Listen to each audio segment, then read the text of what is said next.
Please subscribe and press the bell icon to get latest updates of নির্ঝরের স্বপ্ন। আপনারা শুনছেন কাহিনী।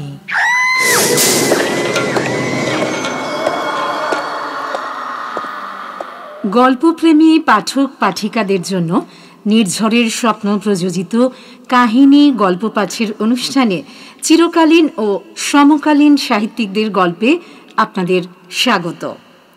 গল্প আপনাদের ভালো লাগলে বন্ধুরা অনেক অনেক লাইক, শেয়ার, কমেন্টস করুন এবং আমাদের চ্যানেলটি সাবস্ক্রাইব করে আপনার মতো একজন শ্রোতার সাথে আমাদের সাহিত্যের বন্ধনে আবদ্ধ হওয়ার সুযোগ করে দিন। আপনার কাছে স্বরচিত গল্প যদি থাকে আমাদের 7980460032 এই হোয়াটসঅ্যাপ নাম্বারে পাঠান এবং আমরা তা প্রকাশ করার সুযোগ পেয়ে সমৃদ্ধ হতে পারি। আজকের গল্প ভূত নেই। রচনা হরিনারায়ণ চট্টোপাধ্যায়। এই গল্পে বিভিন্ন চরিত্রে যারা অভিনয় করেছেন তারা হলেন বিহান, সঞ্জয়, অরূপ, সুমিতা এবং সৌভিক। গল্পের সম্পাদনা অরূপ দাস, মিউজিক এবং স্পেশাল এফেক্টস নিলয় ঘোষ। শুরু হচ্ছে আজকের গল্প ভূত নেই।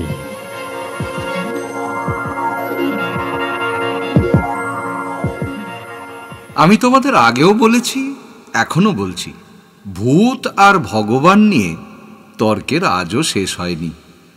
যতদিন মানুষের মনে অনুসন্ধিৎসা থাকবে ততদিন শেষও হবে না। এ বিষয়ে পৃথিবীর বিদ্বান এবং সাধারণ লোক দুটো মত পোষণ করেন। কেউ বলেন বিজ্ঞান ভূতের অস্তিত্ব মানে না, কিন্তু বিজ্ঞানই কি শেষ কথা? আমাদের সব প্রশ্নের উত্তর বিজ্ঞান দিতে পারে। আবার কেউ বলেন ভূত নিশ্চয়ই আছে। এমন ঘটনা তোমাদের মধ্যে অনেকেই শুনেছ কিংবা দেখেছ। খ্যাতনামা ডাক্তাররা যে মুমূর্ষু রোগীকে দিনের পর দিন চিকিৎসা করেও সারাতে পারে না, এক সামান্য ফকির রোগীর গায়ে হাত বুলিয়ে কিংবা তার মাথায় একটা রুদ্রাক্ষ ছুঁয়ে তাকে সম্পূর্ণ নিরাময় করে তুলেছে। এতে বোঝা যায় আমাদের লৌকিক জগতের বাইরে আর একটা জগৎ আছে যেটা ঠিক বিজ্ঞানের নিয়মে চলে না। তোমরা পরজন্ম সম্বন্ধে অনেক কথা শুনেছ, সংবাদপত্রেও নিশ্চয়ই পড়েছ জাতিস্বর নিয়ে দিন রাত আলোচনা হচ্ছে। শুধু রাজস্থানের মরুর মধ্যে দিয়ে উটের পিঠে চেপে বাপের সঙ্গে ছেলে চলেছে। হঠাৎ একটা গ্রামের কাছে এসে একটা কুটিরের দিকে হাত দেখিয়ে ছেলে বাপকে বলল, ওই দেখো বাবা, ওই আমাদের বাড়ি। ওখানে আমার আত্মীয় স্বজন সবাই আছে। চুপ কর, কি বলছিস তুই? ওখানে আমার বুড়ো বাপ রয়েছে, বউ চন্দ্রা রয়েছে। ছোট ভাই এক ভোরবেলা পিছন থেকে ধাক্কা দিয়ে আমায় কুয়ার মধ্যে ফেলে দেয়। তুমি চলোই না ওখানে। কৌতূহলের বশবর্তী হয়ে বাপ সেই কুটিরের সামনে গেল। দাওয়ার উপর এক বৃদ্ধ বসে হাঁপাচ্ছে। একটি বউ জল তুলছে কুয়া থেকে। ছেলেটি উঠ থেকে নেমে হন হন করে বৃদ্ধের সামনে গিয়ে দাঁড়ালো। বাবা, আমি কেশবপ্রসাদ, তোমার বড় ছেলে। দু চোখের উপর কোঁচকানো মাংসের স্তর নেমেছে, দৃষ্টিশক্তি ক্ষীণ। বৃদ্ধ ঝুঁকে পড়ে দেখে বলল, কে তেল্লাগি করতে এসেছ? আমার ছেলে আজ 12 বছর আগে ভরে গেছে ভোরবেলা। কুয়া থেকে জল তুলতে গিয়ে পা পিছলে পড়ে গিয়েছিল কুয়ার মধ্যে। ছেলেটি বলল, না, পা পিছলে পড়ে যায়নি। মাধবপ্রসাদ আমাকে ঠেলে দিয়েছিল। তার মতলব ছিল আমি না থাকলে বাজরার ক্ষেত বাড়ি ঘর সবই সে পাবে। কে বলছো? যে বউটা জল তুলছিল সে ছেলেটির কথায় আকৃষ্ট হয়ে কাছে এসে দাঁড়ায়। তার দিকে চোখ পড়তেই ছেলেটি চেঁচিয়ে ওঠে, আরে চন্দ্রা, আমি কেশবপ্রসাদ, তোমার মরদ। চন্দ্রার বয়স বছর 30-এর কম নয়। সে স্বামীকে দেখে হেসে ফেলল। চোখের কোণে একটু জলও দেখা গেল। পাগল কোথাকার। ছেলেটির বর্তমান বাপ একটু পিছনে দাঁড়িয়েছিল। এবার সে এগিয়ে এসে বলল, কি ঝামেলা করছিস? দেরি হয়ে যাচ্ছে, চল। ছেলেটি যাবার কোনো লক্ষণই দেখালো না। দাওয়ার উপর বসে বলতে লাগলো কোন ঘরে সে শুতো, সে ঘরে কি আসবাব আছে, বাজরার ক্ষেতের পরিমাণ কত, বাপের দুবার সাংঘাতিক অসুখ করেছিল, বিকানির থেকে সেই হাকিম নিয়ে এসেছিল। আরো অনেক কথা সে বলল। সে কোন গাঁয়ে বিয়ে করেছিল, চন্দ্রার বাপের নাম কি, এমনকি বিয়ে করে বউকে নিয়ে যখন ফিরছিল তখন মাঝপথে তুমুল বালির ঝড় উঠেছিল। সে আর চন্দ্রা সারা দেহ আবৃত করে উটের পেটের নিচে আশ্রয় নিয়ে নিজেদের বাঁচিয়েছিল। চন্দ্রা আর চন্দ্রার শ্বশুর তো অবাক। জানলো কি করে? কি করে জানলো এতটুকু ছেলে? এবার ছেলেটি জিজ্ঞাসা করলো, মাধবপ্রসাদ তো আর নেই? না, ওকে ক্ষেতের মধ্যে সাপে কামড়েছে। তুই যাবার 1 বছরের মধ্যেই। ছেলেটির যাবার মুখেই বাঁধা। চন্দ্রা তাকে জড়িয়ে ধরে ভেউ ভেউ করে কান্না। সে তাকে ছেড়ে দেবে না।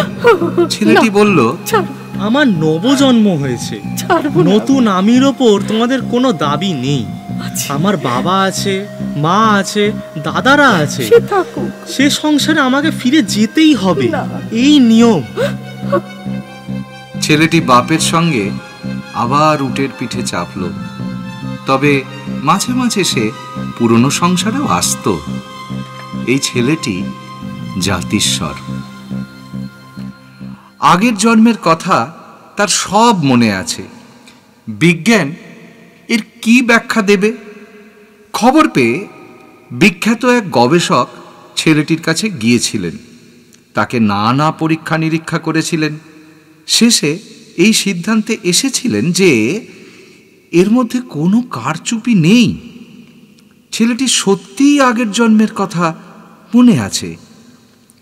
এই রকম জাতিস্বরের কাহিনী ইদানিং অনেক শোনা যায়। শুধু ভারতবর্ষে নয়, পৃথিবীর অন্য দেশেও শোনা যায়। ঠিক এমনি ভাবেই ভূতের কাহিনীও সারা পৃথিবীতে ছড়িয়ে আছে। আজ তোমাদের এমনই একটা ভূতের কাহিনী শোনাচ্ছি। এ কাহিনীর সঙ্গে আমি কিছুটা জড়িত। কাজেই এটা যে নির্ভেজাল সত্যি কাহিনী এ বিষয়ে তোমাদের কাছে আমি হলফ করে বলতে পারি। আমার একজন খুব নিকট আত্মীয়, নাম আরতি বন্দ্যোপাধ্যায়, MABL, কিন্তু ওকালতি করে না, বেসরকারি অফিসের আইন বিভাগের উচ্চপদস্থ অফিসার। থাকতো পাইকপাড়ায়। এক বান্ধবীর সঙ্গে একটি ফ্ল্যাট নিয়ে। বান্ধবীটি এক স্কুলের শিক্ষিকা। জীবন দুজনের বেশ ভালোই কাটছিল। ছুটির দিন সিনেমা, কিংবা আরো অনেক বান্ধবী মিলে বনভোজন, অথবা গড়ের মাঠে প্রদর্শনী দেখতে যাওয়া। হঠাৎ আরতির বিয়ে ঠিক হলো। পাত্রও উচ্চশিক্ষিত, এক যন্ত্রপাতির কারখানার আধা মালিক। আরতি আমার কাছে এসে দাঁড়ালো।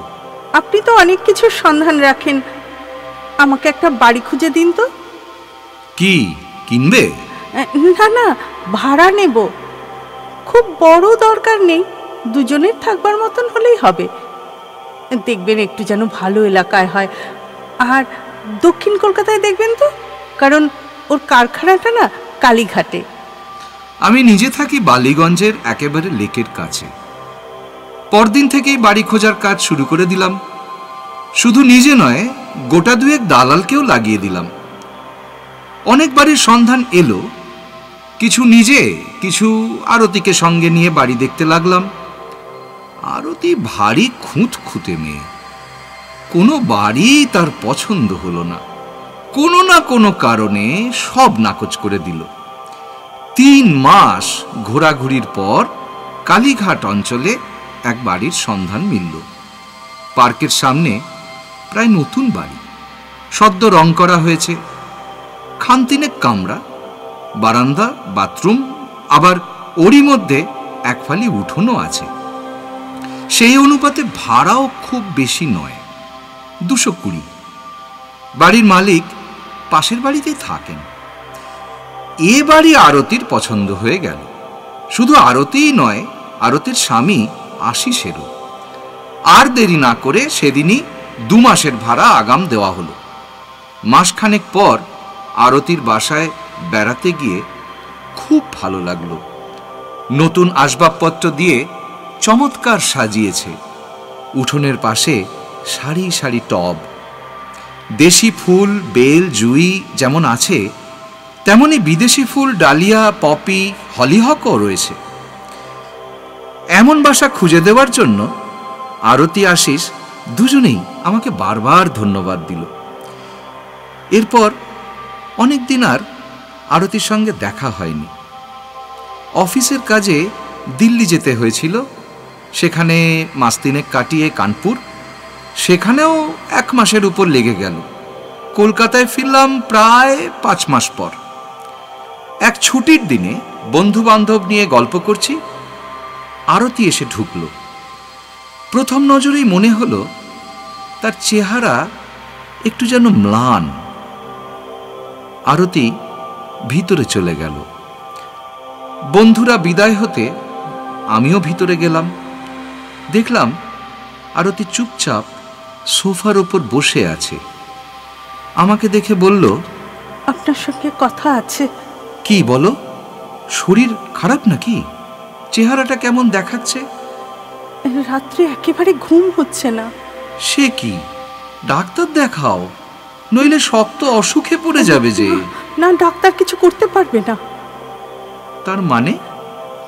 মানে ওই বাড়িটা ভালো নয়। সে কি, স্যাঁতস্যাঁতে বা অন্ধকার এমন তো নয়? না, তা নয়। রোদ বাতাস তো প্রচুর। না না না, সেসব কিছু নয়, অন্য ভয় আছে। অন্য ভয়? কি বলছো? আমি তো ঠিক বুঝতে পারছি না। আরতি কিছুক্ষণ ভাবলো, তারপর আস্তে আস্তে বলল, ও বাড়িতে জানেন তো, আমরা ছাড়াও অন্য একজন আছে। অন্য একজন আছে? হ্যাঁ হ্যাঁ, তাকে মাঝে মাঝে গভীর রাতে দেখা যায়। অন্য লোক হলে কথাটা হেসে উড়িয়ে দিত, শুনতেই চাইতো না। কিন্তু আমি মৃত্যুর পরে আত্মার অস্তিত্বে বিশ্বাসী। আমার স্থির ধারণা, যারা অতৃপ্ত কামনা বাসনা নিয়ে এ পৃথিবী ছেড়ে যেতে বাধ্য হয়, তারা আবার ফিরে আসে। কখনো বায়বীয় মূর্তি, কখনো মানুষের রূপ ধরে ফেলে যাওয়া সংসারের মাঝখানে ঘুরে বেড়ায়। আরতিকে বললাম, কি ব্যাপার, খুলে বলো তো। বলছি। আরতি কোলের ওপর রাখা ভ্যানিটি ব্যাগটা পাশে নামিয়ে রাখলো, সহজ হয়ে বসে বলতে লাগলো, শুনুন, মাস 2 আগে হঠাৎ একটা খুটখাট শব্দে আমার ঘুম ভেঙে যায়। মনে হলো বাইরের ঘরে যেন কার পায়ের শব্দ। আশিস পাশে শুয়েছিল, আর তার ঘুমের বহর তো জানোই। কাজী তাকে ডাকার চেষ্টা না করে নিজেই উঠে পড়লাম। ভীতু এ বদনাম তো কেউ দিতে পারবে না, বরং সবাই জানে আমি রীতিমতো সাহসী। প্রথমে জানলা দিয়ে দেখলাম, কিছু দেখা গেল না, কিন্তু খুটখাট শব্দ ঠিক চলতে লাগলো। মনে হলো খড়ম পায়ে দিয়ে কে যেন পায়চারি করছে, অথচ কোনো লোককে দেখা গেল না। রাতে মাংস রান্না হয়েছিল জানো, হাড়ের টুকরো রান্নাঘরের প্লেটে পড়েছিল। খুব সম্ভবত ইঁদুর সেই হাড়ের টুকরো বাইরের ঘরে নিয়ে এসেছে। তাই হবে। এসব ভেবে কিছুক্ষণ দাঁড়িয়ে থেকে আবার বিছানায় এসে শুয়ে পড়লাম। না, তখনই ঘুম এলো না। একবার ঘুম ভেঙে গেলে চট করে ঘুম আমার আসে না। এপাশ ওপাশ করতে লাগলাম। পাশের লোকটি তো একেবারে অকাতরে নিদ্রা যাচ্ছে, আর নাক দিয়ে বিচিত্র শব্দ বের হচ্ছে। ঘরে হালকা সবুজ রঙের একটা বাতি জ্বলছিল। অন্ধকারে আমি ঘুমোতে পারি না, এ আমার ছেলেবেলার অভ্যাস। হঠাৎ দেখলাম বেশ দীর্ঘ একটা ছায়া আলোকে আড়াল করে এ ঘর থেকে অন্য ঘরে চলে গেল। চমকে উঠে বসলাম। আশিসকে ডেকে বললাম, এই ওঠো না, ঘরের মধ্যে কে ঢুকেছে, ওঠো। কি হলো? দূর। আশ্চর্য মানুষ, চোখ খুলল না। প্লেট দিয়ে দাও। প্লেট দিয়ে দাও। জানো, ছায়াটা সরে সরে বাইরের দেয়ালের সঙ্গে মিশে গেল, আর দেখা গেল না। আমি তখন বিছানার উপরে উঠে বসেছি। মনকে বোঝালাম এ শুধু চোখের ভুল, তা না হলে ছায়া দেখা গেল অথচ মানুষটাকে দেখা গেল না, তা কি হতে পারে নাকি? ভূতের কথা তো ভাবতেও পারিনি, কারণ ভূত আছে এমন অদ্ভুত কথা আমি কোনোদিন বিশ্বাসই করি না। আমি খুব মনোযোগ দিয়ে আরতির কথা শুনছিলাম। এবার বললাম, তারপর দিন করে সব স্বাভাবিক, জানো, কোনো গোলমাল নেই। সে রাতে ভয় পেয়েছিলাম ভেবেই আমার হাসি পেত। একেবারে ছেলে মানুষই কাণ্ড। আশিস কারখানার কাজে দিন চারেকের জন্য জামশেদপুর গিয়েছিল। এদিকে বাড়িতে আমি একলা। মাঝরাতে হঠাৎ ঘুম ভেঙে গেল। এবার আমি একেবারে স্পষ্ট দেখলাম দীর্ঘ একহারা চেহারা, খালি গা, কাঁধের উপর ধবধবে সাদা পইতে, গোঁজাটা ভাঁজ করে সামনে গোঁজা, মাথায় পাকা চুল, দুটো চোখ জবা ফুলের মতো লাল, গালে খোঁচা খোঁচা দাড়ির মধ্যে দিয়ে উঁচু চোয়াল দেখা যাচ্ছে। আর লোকটার ঊর্ধ্ব দৃষ্টি, হাতে শক্ত একটা দড়ি, উপরের দিকে কি যেন খুঁজছে। আর সেই মুহূর্তে শরীরে সব রক্ত জমে শীতল হয়ে গেল। দুহাতে বুকটা চেপে ধরেও হৃদস্পন্দন কমাতে পারলাম না। মনে হলো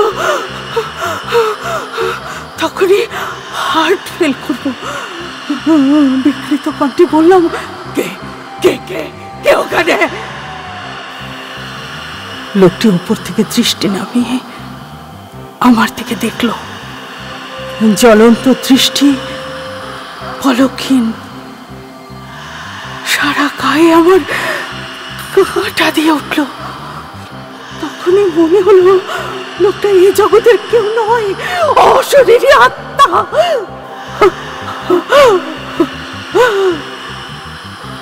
আস্তে আস্তে লোকটা পাশের ঘরে ঢুকে গেল। আমি খাট থেকে নামলাম, কিন্তু তার পিছনে যাবার সাহস হলো না। এই কথাগুলো বলবার সময় দেখলাম আরতির মুখ চোখ ভয়ে ফ্যাকাশে হয়ে গেছে। আমি বললাম, এরকম যখন ব্যাপার তখন না হয় এবারে ছেড়ে দাও, অন্য কোথাও বাড়ি খুঁজি। সে তো ঠিক, কিন্তু তাতেও তো মুশকিল। তুমি বোধহয় লক্ষ্য করনি, বাড়ির দেয়াল ভেঙে চুরে আমি দুটো ঘর বাড়িয়েছি। বাইরেটা চুনকাম করেছি, ভিতরে রং দিয়েছি। ওই গ্যাস বসাবার জন্য রান্নাঘরেরও অনেক অদল বদল করেছি। অবশ্য এসব বাড়িওয়ালার মত নিয়েই করেছি। ভাড়া থেকে মাসে মাসে কিছু করে টাকা কেটে রাখছি, সে টাকা শোধ হতে বছর 2-1 লাগবে। তার আগে না, তার আগে বাড়ি ছেড়ে দিলে আমার অনেক টাকা লোকসান হয়ে যাবে জানো। সে তো বুঝলাম। আচ্ছা ঠিক আছে, আমি একবার তোমার বাড়িওয়ালার সাথে দেখা করব। তিনি কি বলেন শুনি। বেশ, তাই করো। দিন 2-1-এর মধ্যেই বাড়িওয়ালার কাছে গিয়ে হাজির হলাম। ঘোরতর কৃষ্ণবর্ণ, বিপুল কায়। কলকাতায় কিছু বাড়ি আছে, কাঠের ব্যবসা। একটা ইজি চেয়ারে বসেছিলেন। আমাকে দেখে উঠবার চেষ্টা করলেন, পারলেন না। কি খবর আমার কাছে হঠাৎ? আরতির কাছে শোনা সব কিছু বললাম। শেষকালে জিজ্ঞাসা করলাম, ঠিক করে বলুন তো, ও বাড়িটার কোনো দোষ আছে? দোষ? দোষ মানে? মানে মানে ওই কেউ কি ও বাড়িতে অপঘাতে মারা গিয়েছিল, বা আগের কোনো ভাড়াটে? আরে না না না না না মশাই, এর আগে মাত্র 2 ঘর ভাড়াটে ছিল। অপঘাতে দূরের কথা, এমনি মৃত্যু হয়নি কারো। তাছাড়া এই বিজ্ঞানের যুগে মানুষ যখন পাইচারি করার জন্য চাঁদে যাচ্ছে, তখন কি সব ভূতের ওই উল্টোপাল্টা কাহিনী আমদানি করছেন? তর্ক করলাম না। অনেক বিষয় আছে তর্ক করে বোঝানো যায় না, স্থূল উদাহরণ দেওয়া যেখানে সম্ভবই নয়। চলে এলাম। তারপর মাস 2-1 আরতির কোনো খবর নেই। আমিও নিশ্চিন্ত, যাক, অপদেবতার উপদ্রব আর নেই, সব শান্ত। কিন্তু আমার ধারণা ভুল প্রমাণ করে একদিন সকালে আশিস এলো। কোটরগত চোখ, বিবর্ণ মুখ, ঘোলাটে দৃষ্টি।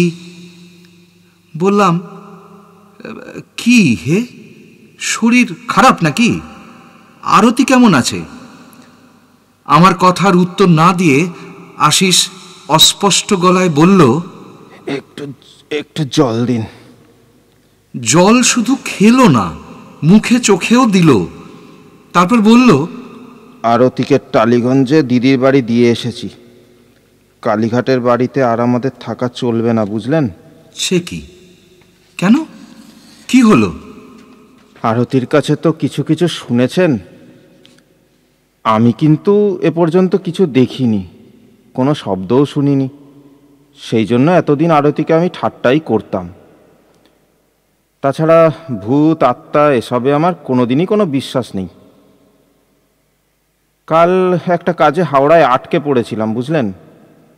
বাস বন্ধ, ট্যাক্সিও পাই না। কিছুটা হেঁটে তারপর ট্রামে বাড়ি পৌঁছাতে রাত প্রায় 12টা হয়ে গিয়েছিল। আরতিও খুব চিন্তিত হয়ে পড়েছিল, এতটা দেরি তো আমার হয় না। যা হোক, তা আরতিকে খাবার সাজাতে বলে আমি হাত মুখ ধোয়ার জন্য বাথরুমে ঢুকে পড়লাম। নিচু হয়ে বেসিনে মুখ ধুয়ে সোজা হয়ে দাঁড়াতেই মাথায় ঠক করে কি একটা লাগলো। বাথরুমে আবার কে কি রাখলো? একটু কমজোর বাতি, কিন্তু সে বাতিতেও দেখতে কোনো অসুবিধে হলো না।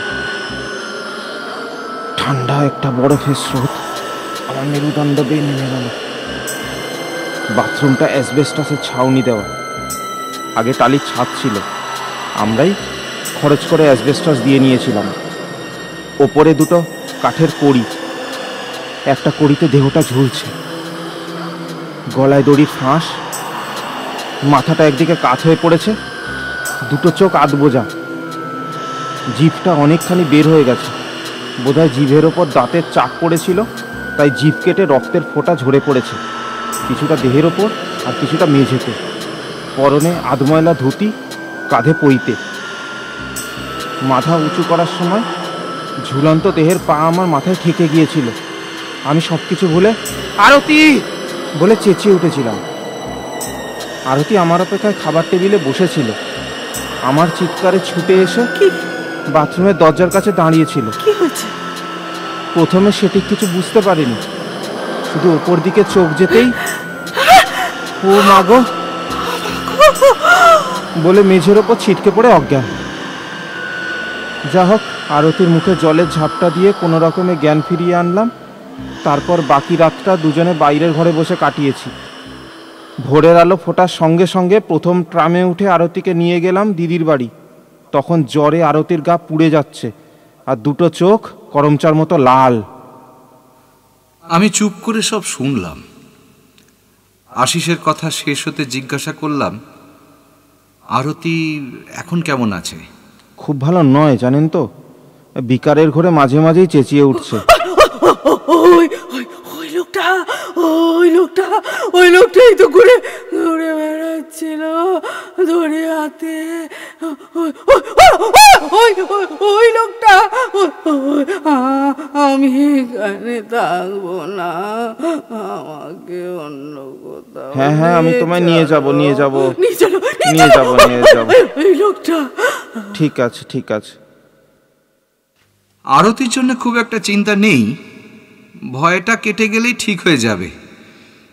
কিন্তু সব কিছু নিজের চোখে দেখবার দারুণ ইচ্ছে হলো।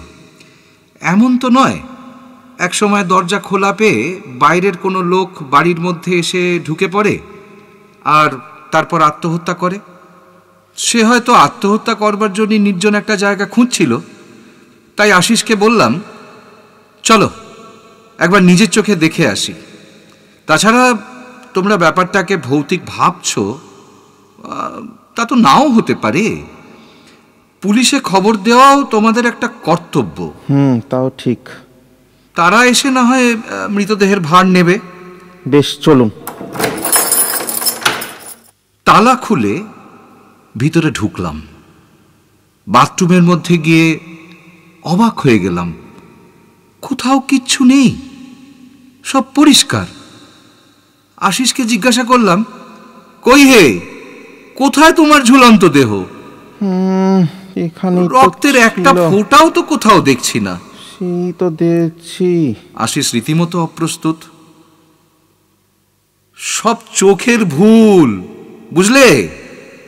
কিন্তু দুজনেই ভুল দেখলাম, বলুন তো।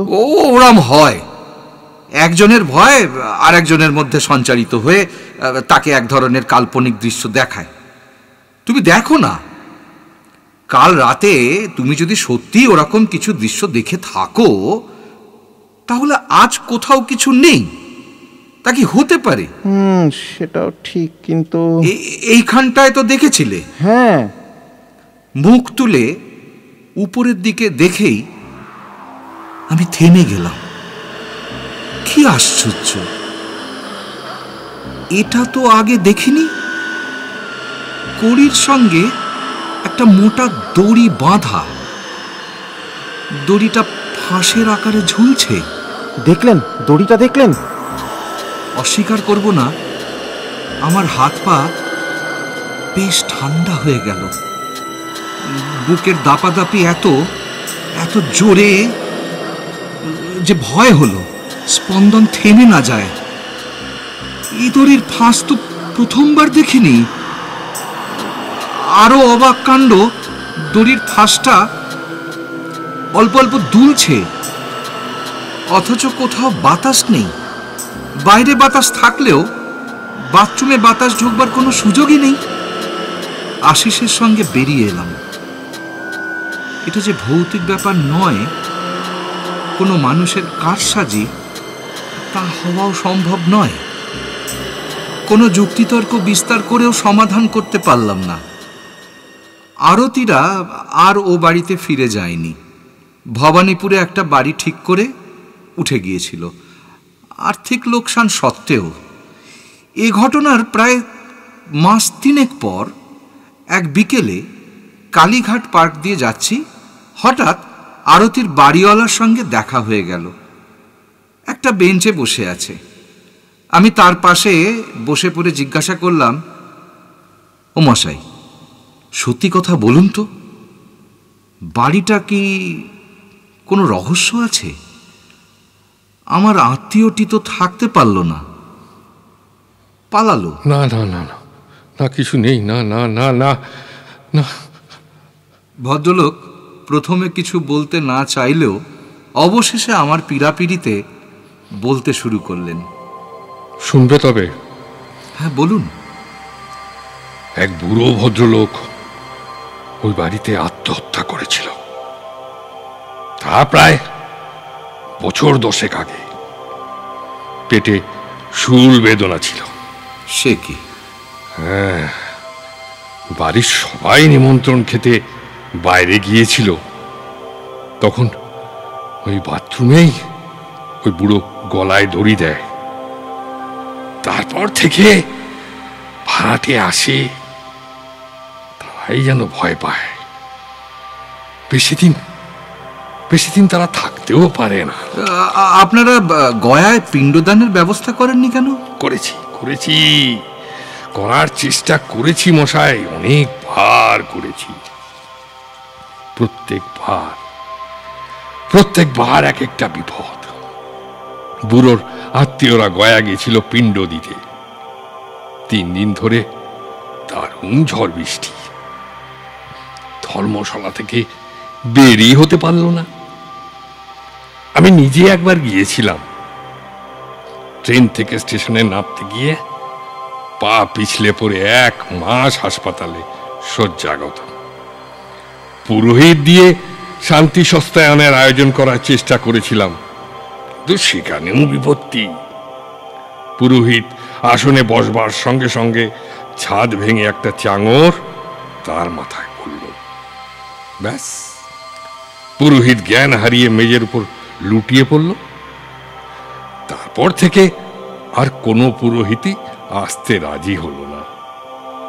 আচ্ছা, কি করি বলুন তো? সে উত্তর আমার জানা ছিল না, কাজেই সেদিন বাড়িওয়ালার প্রশ্নের কোনো উত্তর দিতে পারিনি।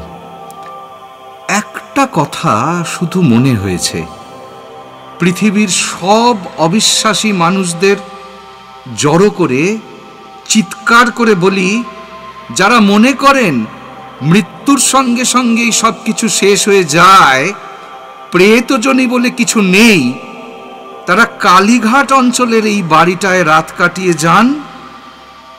বাড়িটা এখনো খালি। ঠিকানা আমার কাছ থেকে সংগ্রহ করে নিয়ে যাবেন।